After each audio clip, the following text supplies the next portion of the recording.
Hi guys, thank you so much for watching my channel The Witty Turtle, and today we are going to continue with the chapter Marginal Costing from paper number 10. So paper number 10 में जो decision making का chapter है उसमें marginal costing है और transfer pricing है. हम लोगों ने transfer pricing complete कर लिया था और marginal costing के chapter के end में जो questions दिए हैं वो सब हम लोगों ने complete कर लिया था, right? लेकिन जो स्टार्टिंग में कुछ थ्योरी है और कुछ क्वेश्चंस हैं जो हम लोगों ने नहीं किया है.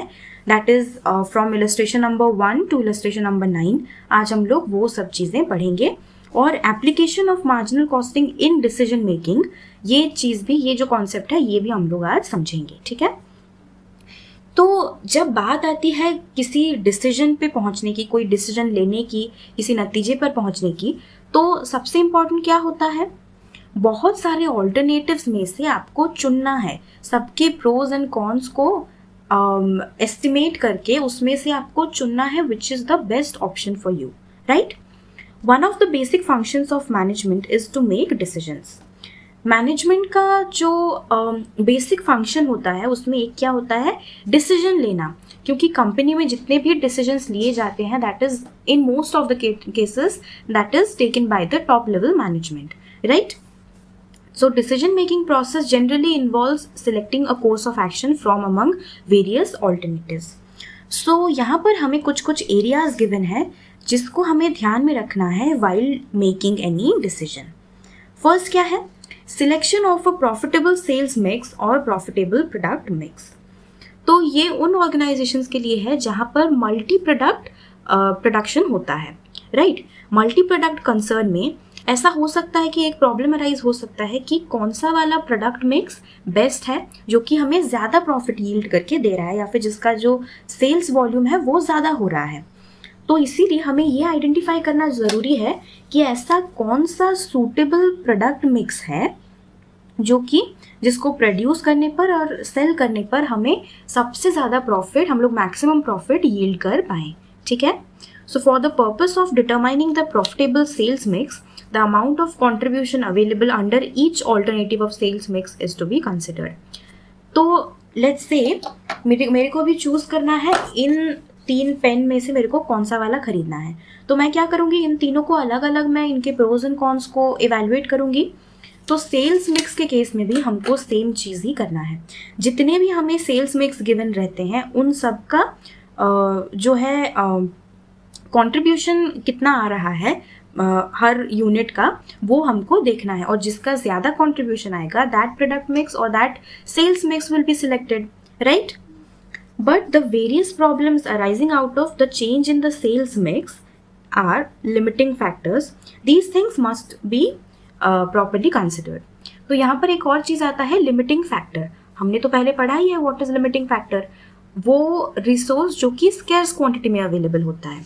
कभी कभी क्या होता है, एक चीज़ को मैन्युफैक्चर करने के लिए हमारे पास जो एक रिसोर्स होता है या एक एलिमेंट होता है वो कम अमाउंट में अवेलेबल होता है. तो उस लिमिटिंग फैक्टर को हमें सबसे ज़्यादा किस में इन्वेस्ट करना चाहिए, किस में ज़्यादा यूज़ करना चाहिए? उस प्रोडक्ट में जिसमें जो ज़्यादा कंट्रीब्यूशन यील्ड करके दे रहा है. ठीक है. इसके ऊपर एक इलस्ट्रेशन दिया है हमें, दैट इज़ इलस्ट्रेशन नंबर 1.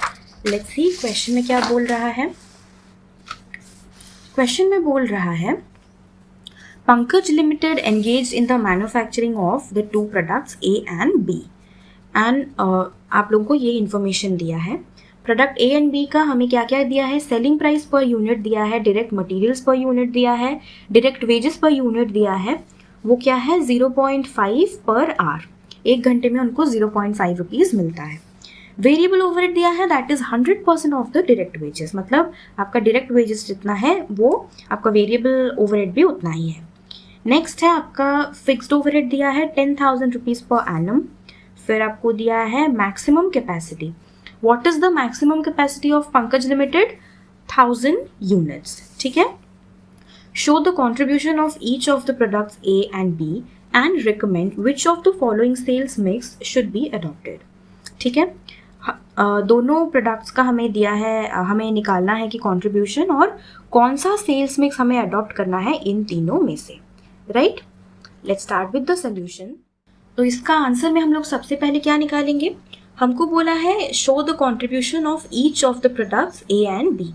तो हमें दोनों प्रोडक्ट्स ए और बी के लिए उनका कॉन्ट्रीब्यूशन पर यूनिट कितना आएगा पहले ये कैलकुलेट करना है। ठीक है, तो सेलिंग प्राइस कितना दिया है, प्रोडक्ट ए का हमें दिया है 60 रुपीज़ और प्रोडक्ट बी के लिए हमें दिया है 100 रुपीज़। अब हमें क्या कैलकुलेट करना है कि मार्जिनल कॉस्ट क्या होगा, फिर हम लोग सेलिंग प्राइस से वेरिएबल कॉस्ट या फिर जिसको हम लोग बोलते हैं मार्जिनल कॉस्ट उसको माइनस कर देंगे तो हमारे पास कॉन्ट्रीब्यूशन पर यूनिट आ जाएगा। सो डायरेक्ट मटेरियल का कितना हमें वैल्यू दिया है, ए के लिए दिया है 20, डायरेक्ट वेजेस दिया है 10 और वेरिएबल ओवरहेड दिया है जो कि डायरेक्ट वेजेस का ही 100% है। So this will also be 10। ये कितना हो जाएगा 20, 30 एंड 40। कॉन्ट्रीब्यूशन पर यूनिट आ गया आपका 20 रुपीज़ फॉर प्रोडक्ट ए। ठीक है, similarly for product B direct material कितना दिया है यहाँ पर 25 रुपीज़, डायरेक्ट वेजेस दिया है यहाँ पर 15 रुपीज़ एंड वेरिएबल ओवरहेड भी आ जाएगा आपका कितना 15 रुपीज़। सो ये हो जाएगा टोटल आपका 55 और आपका जो कॉन्ट्रीब्यूशन है that will be how much 45। तो प्रोडक्ट ए और बी में ज़्यादा कॉन्ट्रीब्यूशन किसका आ रहा है, प्रोडक्ट बी का आ रहा है। अब हमें क्या करना है, अब हमें 3 तरह के सेल्स मिक्सेस गिवन है जिसमें से कि कौन सा वाला हमें सबसे ज़्यादा प्रॉफिट यील्ड करके देगा, कौन सा वाला सबसे ज़्यादा सूटेबल होगा हमारे लिए, वो हमें कैलकुलेट करना है। Calculation of profit, first point में हमें प्रोडक्ट ए के लिए दिया है 300 यूनिट्स और प्रोडक्ट बी के लिए दिया है 600 यूनिट्स। क्योंकि हम लोगों ने यहाँ पर यूनिट कॉन्ट्रीब्यूशन कितना होगा दोनों का वो कैलकुलेट कर लिया है, तो हमें प्रॉफिट कैलकुलेट करने के लिए डायरेक्टली हम लोग उनका टोटल कॉन्ट्रीब्यूशन निकाल सकते हैं। तो प्रोडक्ट ए का कॉन्ट्रीब्यूशन कितना होगा, एक यूनिट का है 20 रुपये and we are producing 300 units, we are selling 300 units. तो ये कितना हो जाएगा into 20, this will be into 45। तो इसको कैलकुलेट करने पर आ जाएगा 6000, इन दोनों को कैलकुलेट करने पर आएगा 45 इंटू 600 27,000, राइट। सो यहाँ पर टोटल कॉन्ट्रीब्यूशन दोनों प्रोडक्ट्स का मिलाकर कितना हो जाएगा 33,000। अब हम लोग कॉन्ट्रीब्यूशन से अगर फिक्स्ड कॉस्ट माइनस कर देंगे तो हमारे पास प्रॉफिट आ जाएगा। What is the fixed overhead given, that is 10,000 rupees per annum. आ गया आपके पास प्रॉफिट आपका 23,000, राइट। सिमिलरली सेकेंड पॉइंट में क्या बोला है, प्रोडक्ट ए के लिए बोला है 450 यूनिट्स और प्रोडक्ट बी के लिए भी सेम है 450 units multiplied with ₹20 and this will B ₹45। ये हो जाएगा आपका 9,000 रुपीज़। प्रोडक्ट ए का कॉन्ट्रीब्यूशन आएगा, प्रोडक्ट बी का कितना हो जाएगा ये कैलकुलेट कर लेते हैं, 45 इंटू 450 20,250। टोटल कॉन्ट्रीब्यूशन आ जाएगा 29,250 रुपीज़। फिक्स्ड ओवरहेड तो आपके पास गिवन है ही, दैट इज 10,000। इसको माइनस करने पर आपके पास जो प्रॉफिट आएगा that will be how much 19,250। Similarly हम लोग अभी थर्ड पॉइंट देखेंगे। थर्ड पॉइंट में क्या बोला है, प्रोडक्ट ए के कितने यूनिट्स हैं, product A has 600 units and product B has 300 units.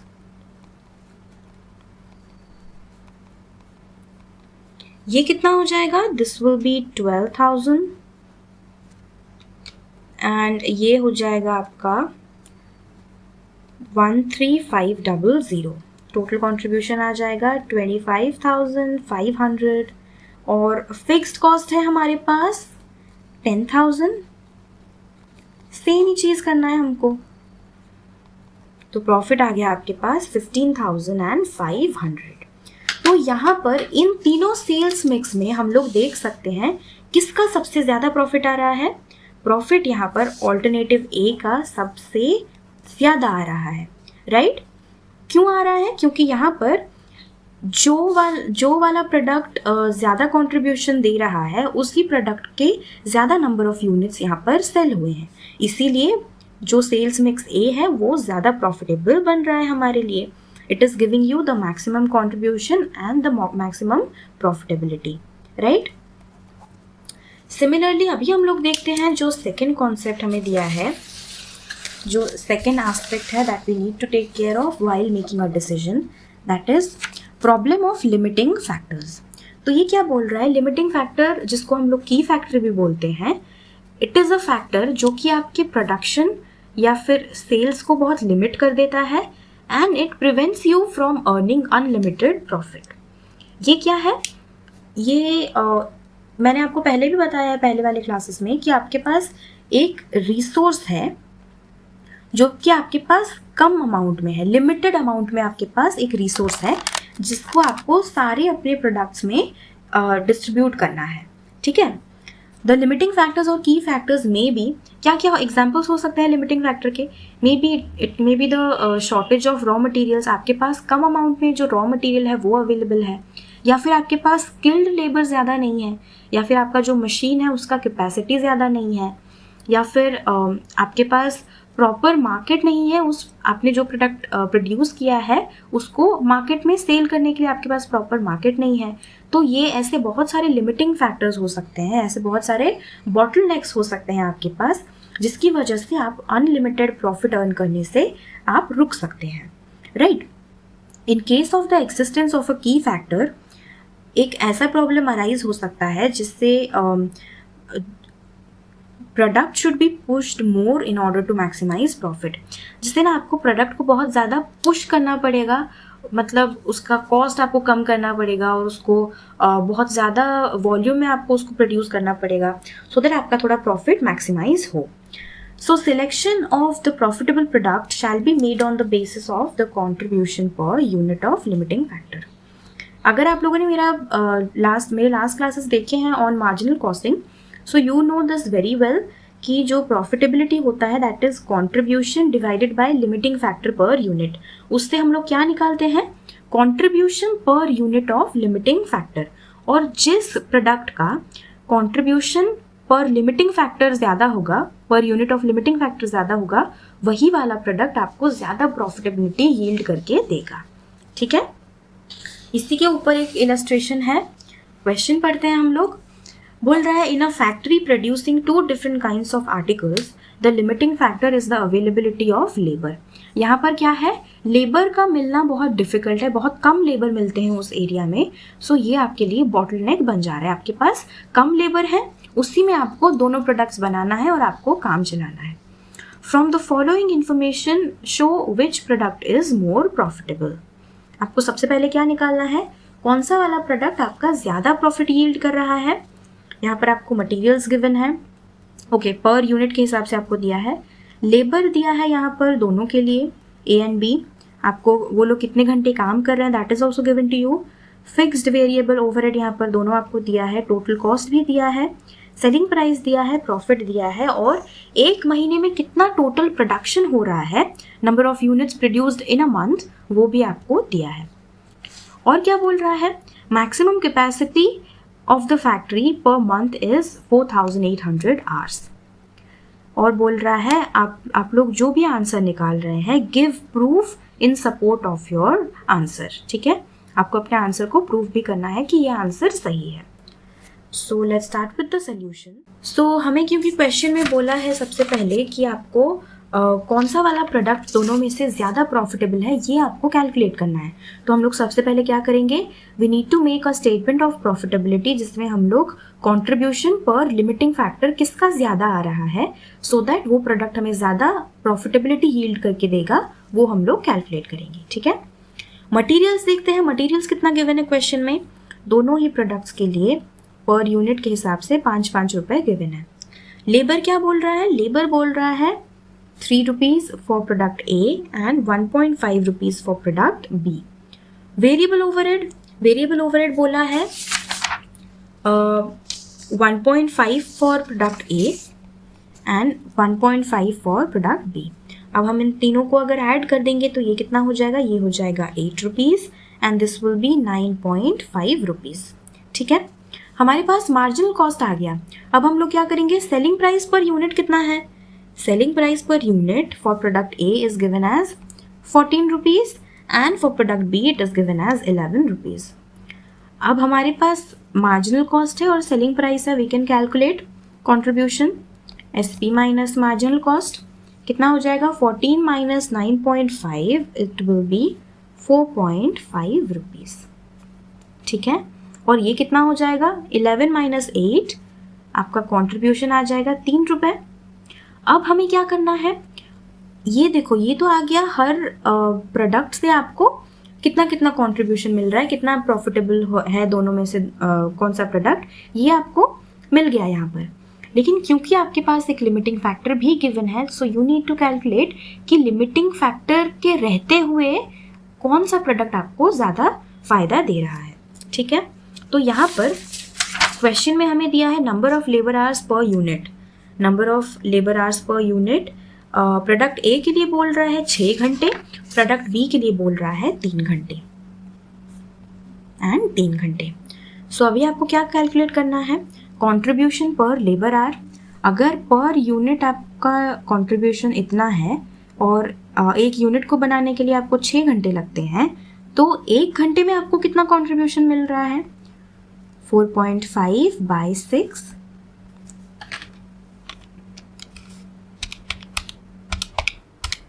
0.75। क्योंकि हमारे पास जो लिमिटिंग फैक्टर है वो दिया है 4800 घंटे, so we need to convert the contribution in terms of labour hours, ठीक है, तभी हम लोग कंपेयर कर पाएंगे। नेक्स्ट क्या है, सिमिलरली प्रोडक्ट बी के लिए क्या हो जाएगा 3/3 दैट विल बी 1 रुपी, ठीक है, कंट्रीब्यूशन पर लेबर आवर विल बी 1 रुपी। तो अभी हम लोग इसका आ गया 0.75 एंड दिस इज 1।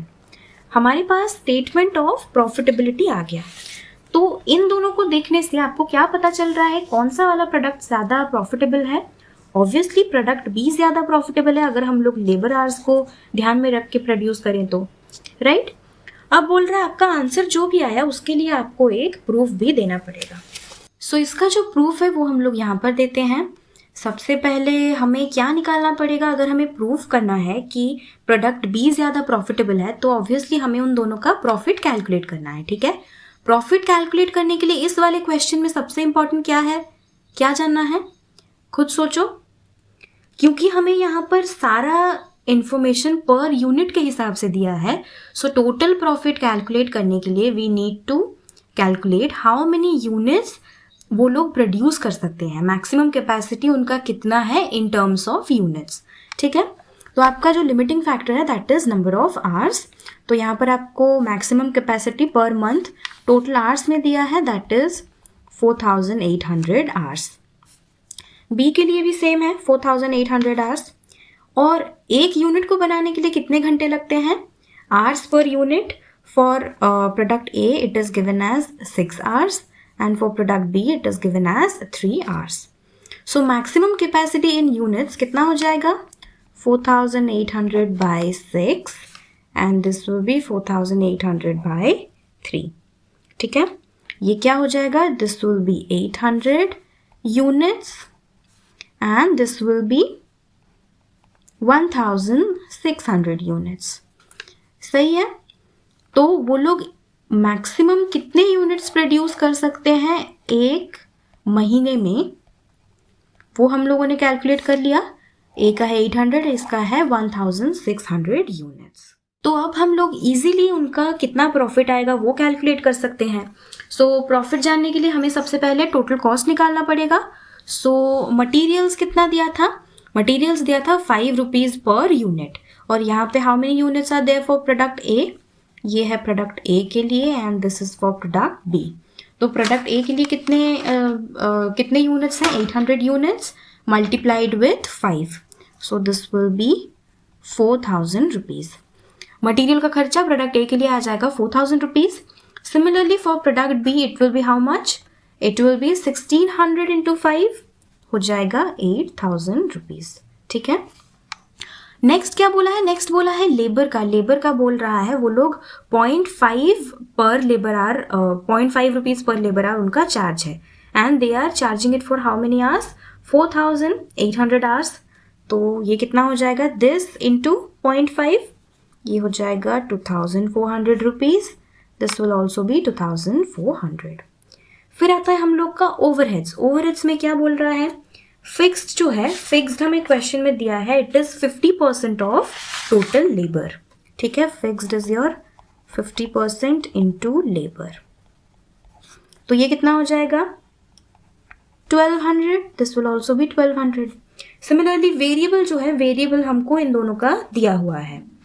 वेरिएबल कितना हो जाएगा, variable is given as 1.5 and 1.5 for product B also.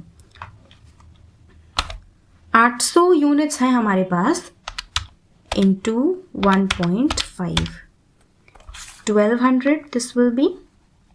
और प्रोडक्ट बी का कितना हो जाएगा 1600 इंटू 1.5, ये आ जाएगा आपका 2400। इन सबको ऐड कर देने पर हमारे पास टोटल कॉस्ट जो है वो मिल जाएगा। ये कितना हो जाएगा 8800 टोटल कॉस्ट। और बी का कितना आ जाएगा, ये आ जाएगा आपका 14,000 टोटल कॉस्ट। ठीक है, अब हम लोग हमारे पास जो प्रॉफिट है, प्रॉफिट भी हमें दिया है यहाँ पर 3 रुपए है for product A and product B के लिए है कितना 2.25। इसके लिए अगर 3 रुपए है प्रोडक्ट ए के लिए, 3 इंटू 800 2400, और प्रोडक्ट बी का है 2.25, राइट। तो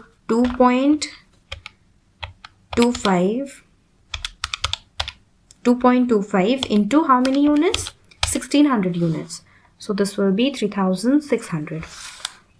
तो सेल्स कितना आ जाएगा टोटल, सेल्स आ जाएगा 11,200 एंड प्रोडक्ट बी का कितना आ जाएगा, प्रोडक्ट बी का आ जाएगा 17,600, राइट। समझ में आ गया आप लोगों को कि टोटल सेल्स कितना होगा दोनों केसेस में। तो इसको देख के आप बता सकते हैं बहुत ही इजीली कि जो हम लोगों ने पहले बोला था कि प्रोडक्ट बी ज़्यादा प्रॉफिट यील्ड करेगा, ये बात यहाँ से प्रूफ हो गया, राइट। जो नेक्स्ट एस्पेक्ट है हम लोग का मेक और बाय डिसीजंस। ऐसे बहुत सारे डिसीजंस होते हैं ऑर्गेनाइजेशन में कि आपको ये पर्टिकुलर प्रोडक्ट या एक पर्टिकुलर कंपोनेंट आपको खुद मैन्युफैक्चर करना चाहिए या फिर मार्केट से बाय करना चाहिए। सो ऐसे ही मेक और बाय डिसीजंस लेते time the marginal cost of the component should be compared with the market price. इस केस में क्या है, क्योंकि अगर आपके पास इंस्टॉल्ड कैपेसिटी है ऑलरेडी अपने पास, तो आपका फिक्स्ड कॉस्ट तो फिक्स्ड ही रहेगा, वो फिर चाहे आप अपने ही कंपनी में उस कंपोनेंट को मैन्युफैक्चर करो या ना करो, वो तो फिक्स्ड कॉस्ट आपको इनकर करना ही पड़ेगा। तो इसीलिए सिर्फ मार्जिनल कॉस्ट और मार्केट प्राइस को कंपेयर किया जाता है। अगर मार्जिनल कॉस्ट मार्केट प्राइस से कम है तो उसको खुद अपनी कंपनी में मैन्युफैक्चर किया जाता है अपने फैक्ट्री में, और अगर जो मार्केट प्राइस है वो कम है अपने मार्जिनल कॉस्ट से, तो उस केस में क्या करते हैं वो लोग बाहर से मार्केट से वो लोग खरीद लेते हैं।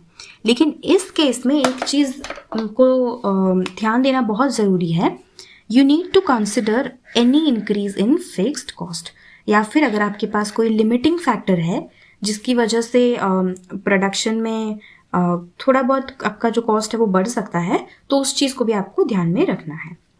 और क्या बोल रहा है यहाँ पर, बोल रहा है if the purchase price is lower than the marginal cost and provided regular supply and proper quality of the components are guaranteed by the outside supplier, तो उस केस में you should purchase it from outside supplier. तो अगर आपका जो market का price है वो कम है आपके मार्जिनल कॉस्ट से, तो आपको और दो चीज़ों का ध्यान रखना पड़ेगा कि क्या ये जो सप्लायर है ये आपको रेगुलर सप्लाई प्रोवाइड कर सकता है। अगर कर सकता है और जो सप्लाई दे रहा है that is of proper quality, अच्छे क्वालिटी का है, तो उस केस में you should go for the market, you should go and by that from the market, right. इसी के ही ऊपर एक इलस्ट्रेशन हमें दिया है, दैट इज इलस्ट्रेशन नंबर 3।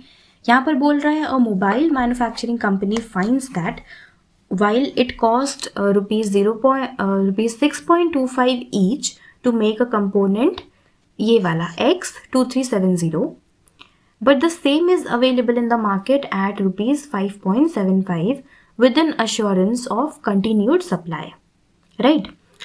तो उसका जो कॉस्ट का ब्रेकडाउन है वो हमें दिया है, और यहाँ पे हमें बोल रहा है शुड यू मेक और बाय। पहले फर्स्ट पॉइंट देखते हैं कि जो मार्केट में वो लोग प्राइस ला रहे हैं मार्केट से, वो कितना है 5.75 रुपीज़।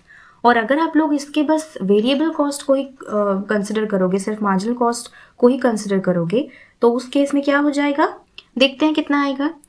2.75 ये आपका मार्जिनल कॉस्ट है, डायरेक्ट लेबर ये भी आपका मार्जिनल कॉस्ट है, अदर वेरिएबल्स ये भी आपका मार्जिनल कॉस्ट है। लेट्स कैलकुलेट कितना आ रहा है टोटल। 2.75 प्लस 1.75 प्लस 0.5, 5 रुपये आ रहा है आपका, ठीक है। अगर आप लोग उस पर्टिकुलर कंपोनेंट के सारे मार्जिनल कॉस्ट को साथ में आप साथ में ऐड करते हो, तो टोटल मार्जिनल कॉस्ट कितना आ रहा है, 5 रुपीज़ आ रहा है। डेप्रिसिएशन एंड अदर कॉस्ट को आपको कंसिडरेशन में नहीं लेना है, because it is fixed in nature, ठीक है। तो आपका जो मार्जिनल कॉस्ट है, यहाँ पर क्या हो रहा है, marginal cost is less than the market price, that is 5.75। तो इस केस में it is recommended to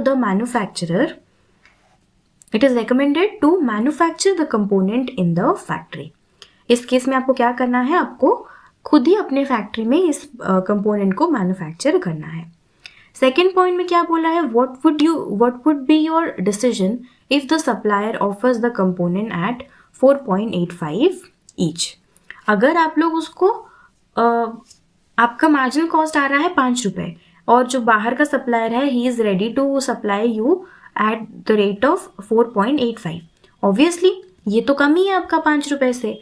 तो अगर प्रॉपर क्वालिटी मेंटेन किया जा रहा है एंड रेगुलर सप्लाई गारंटीड है, so in that case you should buy it from the supplier. समझ में आ गया। मेक और बाय के क्वेश्चंस जब भी आते हैं, आपको बस कंपेयर करना है मार्जिनल कॉस्ट और जो मार्केट प्राइस है उसमें, डिस्पाइट कि मार्केट प्राइस अगर कम है, फिर भी अगर प्रॉपर क्वालिटी और रेगुलर सप्लाई भी दे रहा है, तभी आपको मार्केट से लेना है। समझ में आ गया। नेक्स्ट हम लोग देखते हैं डाइवर्सिफिकेशन ऑफ प्रोडक्शन। यहाँ पर क्या बोल रहा है, समटाइम्स जो मैन्युफैक्चर होता है ना, वो ऐसे भी सोच सकता है कि हम लोग एक न्यू प्रोडक्ट अपनी कंपनी में इंट्रोड्यूस करेंगे, और सो दैट हम लोग का जो आइडल कैपेसिटी है उसको भी हम लोग यूटिलाइज कर पाए, या फिर उनको अगर न्यू मार्केट को कैप्चर करना है, या फिर कोई और भी रीज़न हो, तो कभी कभी मैन्युफैक्चरर सोचते हैं कि हमें एक और प्रोडक्ट लाइन को हमें इंट्रोड्यूस करना चाहिए। सो इन सच अ केस द मैन्युफैक्चरर और management is interested in knowing the profitability of the new product before उसका प्रोडक्शन स्टार्ट हो, ठीक है।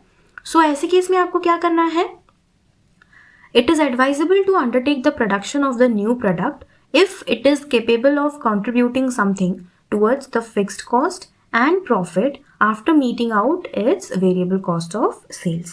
तो ये बोल रहा है कि जब उसका वेरिएबल कॉस्ट ऑफ सेल्स के अलावा अगर ये जानना बहुत ज़रूरी है कि क्या ये आपके फिक्स्ड कॉस्ट और प्रॉफिट की तरफ कुछ कंट्रीब्यूट कर भी रहा है या नहीं, राइट। सो यहाँ पर आपको क्या करना है, सम स्पेसिफिक और आइडेंटिफाइबल फिक्स्ड कॉस्ट, जो कि ऑब्वियसली आप लोग अगर एक दूसरा प्रोडक्ट लाइन इंट्रोड्यूस कर रहे हो अपने ऑर्गेनाइजेशन में, तो उसके लिए आपको थोड़ा बहुत फिक्स्ड कॉस्ट तो इनकर करना ही पड़ेगा। जैसे न्यू इक्विपमेंट आप लोगों ने ख़रीदा, या फिर कुछ नया घर रेंट पे ले लिया, नया एरिया रेंट पे ले लिया, तो उस केस में थोड़ा बहुत फिक्स्ड कॉस्ट तो आपको इनकर करना ही पड़ेगा। तो ऐसे केसेस में क्या करना है, इन सबको आपको कंट्रीब्यूशन से माइनस करना है before making any decision, right. अभी हम लोग एक क्वेश्चन देखते हैं, इलस्ट्रेशन नंबर 4, जिसको सॉल्व करने के बाद आप लोगों को अच्छे से इस पैराग्राफ का मीनिंग समझ में आ जाएगा, ठीक है। The following data are available in respect of product A manufactured by Pankaj limited, ठीक है। तो यहाँ पर सेल्स जो है आपको गिवन है, फिर आपको direct material, direct wages, variable overhead और फिक्स्ड ओवरहेड आपको दिया है, जिसमें से ये जो 3 है ये आपका कितना है, क्या है, मार्जिनल कॉस्ट है, राइट। अब देखते हैं क्वेश्चन में और क्या बोला है। The company now proposes to introduce a product B so that sales may be increased by 50,000।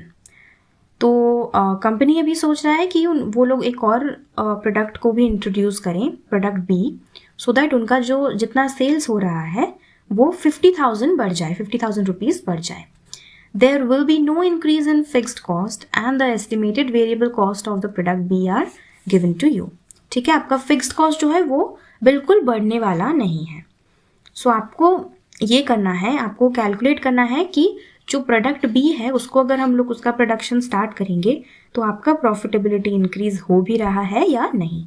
ठीक है, coming to the solution of the question, हमें यहाँ पर एक स्टेटमेंट ऑफ मार्जिनल कॉस्ट बनाना है जिसमें हमें देखना है कि प्रोडक्ट ए का कितना आ रहा है, प्रोडक्ट बी का टोटल प्रॉफिट कितना आ रहा है और टोटल अगर हम दोनों को मिला दें तो कितना आ रहा है. ठीक है, प्रोडक्ट ए का जो डायरेक्ट मटेरियल है that is given to you as 1 lakh rupees, direct wages आपको दिया है 50,000 एंड वेरिएबल ओवरहेड आपको दिया है 25,000.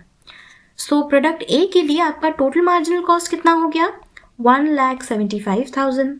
ठीक है, यहाँ पर आपका सेल्स कितना हो रहा है बोला है प्रोडक्ट ए के लिए, सेल्स हो रहा है आपका 2,50,000. इससे आपको माइनस करना है आपका जितना भी मार्जिनल कॉस्ट है, राइट. इसको अगर आप माइनस कर देंगे तो आपके पास आ जाएगा क्या, कंट्रीब्यूशन आ जाएगा. आपके पास कंट्रीब्यूशन कितना आएगा, 75,000. अब 75,000 कंट्रीब्यूशन से अगर आपको प्रॉफिट निकालना है then you need to deduct the fixed overheads. Fixed overheads कितना है, 50,000. इसको जब आप माइनस कर दोगे तो फाइनली आपके पास प्रॉफिट आ जाएगा कितना, 25,000 आपका प्रॉफिट आ गया, राइट. अब हम लोग देखते हैं प्रोडक्ट बी को अगर वो लोग इंट्रोड्यूस कर रहे हैं, उसका प्रोडक्शन स्टार्ट कर रहे हैं तो उसका क्या आएगा मार्जिनल कॉस्ट. ये हमें क्वेश्चन में दिया है, डायरेक्ट मटेरियल्स हो जाएगा 24,000 और डायरेक्ट वेजेस हो जाएगा 11,000 एंड वेरिएबल ओवरहेड्स है 7,000.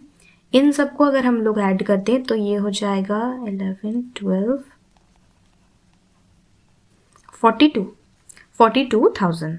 ठीक है, 42,000 है आपका मार्जिनल कॉस्ट और यहाँ पर बोल रहा है कि सेल्स 50,000 बढ़ जाएगा तो only product B will yield a sale of 50,000. ठीक है, 50,000 से आपको मार्जिनल कॉस्ट जितना भी है उतना माइनस कर देना है. ठीक है, मार्जिनल कॉस्ट माइनस करने के बाद आपके पास कंट्रीब्यूशन आ गया 8,000. अब आता है सबसे जो इम्पोर्टेंट चीज़ है, सबसे इम्पोर्टेंट पॉइंट. देखो, क्योंकि बोला है प्रोडक्ट बी को मैन्युफैक्चर करते टाइम आपको कुछ एक्स्ट्रा फिक्स्ड ओवरहेड इनकर करना नहीं पड़ रहा है. ठीक है, तो इस केस में आप क्या करेंगे, कोई फिक्स्ड ओवरहेड नहीं है, सो यहाँ पर फिक्स्ड ओवरहेड वाला निल हो गया. ठीक है, तो आपका प्रॉफिट जितना कंट्रीब्यूशन है उतना ही प्रॉफिट आ गया, राइट. यहाँ पर एक और चीज़ आपको ध्यान में रखना है कि किसी किसी क्वेश्चंस में दिया रहता है कि आपको एक्स्ट्रा 5,000 या एक्स्ट्रा 3,000 फिक्स्ड ओवरहेड आपको इनकर करना है. तो उस केस में you need to deduct only that much of fixed cost which you are incurring for product B. ठीक है, उसमें आपको ये 50,000 एक्स्ट्रा ऐड नहीं करना है. समझ में आ गया. सो हम देख सकते हैं कि यहाँ पर 8,000 का इंक्रीज हुआ है और यहाँ पर एक टोटल कॉलम में हम लोग लिख लेंगे टोटल जितना आ रहा है. This is 32,000. ये दोनों को मिला देंगे तो ये कितना हो जाएगा, राइट. सेल्स हो जाएगा आपका 3 लाख, मार्जिनल कॉस्ट हो जाएगा आपका 2,17,000 रुपये, राइट. उसको माइनस करने पर आएगा आपके पास कंट्रीब्यूशन, ये दोनों को ऐड करके भी आप कर सकते हो इजीली, और 50,000 आएगा आपका फिक्स्ड कॉस्ट. माइनस करते ही आपका जो टोटल प्रॉफिट है दैट विल बी 33,000. ठीक है, आ गया आपको समझ में. Illustration number 4. ऐसे ही हर बार आपको इन दोनों प्रोडक्ट्स का अलग अलग करना है कैलकुलेशन और एक टोटल कॉलम बनाना है और आपको शो करना है कि अगर आप अज्यूम ये कर रहे हो कि स्पेयर कैपेसिटी जो है आपके पास that can not be used for any other purpose except for producing product B, so उस केस में it is advisable for you to undertake the production of product B which will give you a contribution of 8,000 towards the fixed cost and profit. समझ में आ गया. जो next decision है जो लेते time management को मार्जिनल कॉस्ट को consider करने की ज़रूरत है that is fixation of selling price. ठीक है, fixation of selling price for different products जब आप कर रहे हो तो उस टाइम आपको मार्जिनल कॉस्ट को भी ध्यान में रखना है. Generally the selling price of a product is fixed at a level which not only covers the marginal cost but also contributes something towards the fixed cost. इसीलिए नॉर्मल सर्कमस्टांसेस में क्या किया जाता है कि जो सेलिंग प्राइस को आप फिक्स करते हो that is done on the basis of the total cost of sales. जितना आपका टोटल कॉस्ट ऑफ सेल्स होता है उसमें उसके हिसाब से आपको करना है. लाइक जितना भी आपका टोटल कॉस्ट आ रहा है उसमें सम सॉर्ट ऑफ प्रॉफिट का परसेंटेज ऐड करके आपको फिक्स्ड कॉस्ट निकालना है. बट आज की डेट में जहाँ पर आप बहुत कट थ्रोट कॉम्पिटिशन हो रहा है सारे कंपनीज में, सारे प्रोडक्ट्स में, और ट्रेड डिप्रेशन भी आता है, तो इस केस में in accepting additional orders for utilising unused capacity, जो आपका अनयूज्ड कैपेसिटी है उसको आप यूटिलाइज करना चाहते हो, फॉरेन मार्केट में आप फॉरेन मार्केट को एक्सप्लोर करना चाहते हो, फॉरेन में एक्सपोर्ट करना चाहते हो, तो उस केस में the manufacturer may be ready to sell his products at a price below total cost but not at a price below marginal cost. तो इस बात को समझने की कोशिश करो कि यहाँ पर मैन्युफैक्चरर क्या बोल रहा है कि he is ready to sell the product below the total cost, ठीक है, बट अगर मार्जिनल कॉस्ट से कम हो रहा है then he is not going to sell the product. तो इसीलिए for fixing the price at such a level below the total sales की the manufacturer shall take into account the overall profitability or the PV ratio of the business concern.